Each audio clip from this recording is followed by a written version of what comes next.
அப்போதான் திரௌபதி வரா. ஏம்மா இப்போதைக்கு சிரிக்கிறாங்க. இல்லை, இப்போ உள்ள தர்மத்தை நீட்டி முழக்கி நல்லா உபன்யாசம் பண்ணுறேன். அன்றைக்கி துரியோதனர் சபையில் புடவையை உருவினால அப்போ எங்கே போச்சு உங்கள் தர்மம்னு கேட்டுட்டான்.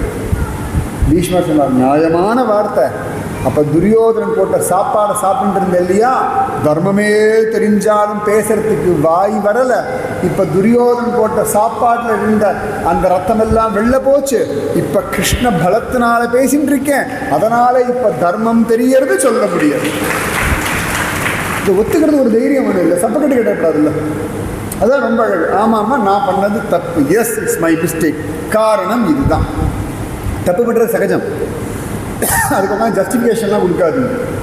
ஆமாம், நான் பண்ணுற தப்பு மட்டும் தான் தெரியுது, அவள் பண்ணுற தப்பு தெரியலையானாலே தப்பு போச்சு. ஆமாம், நான் தப்பு பண்ணேன், ஒத்துக்கோங்க, என்ன ஆகிட போகிறது? அது ஒத்துண்டா போதுமே.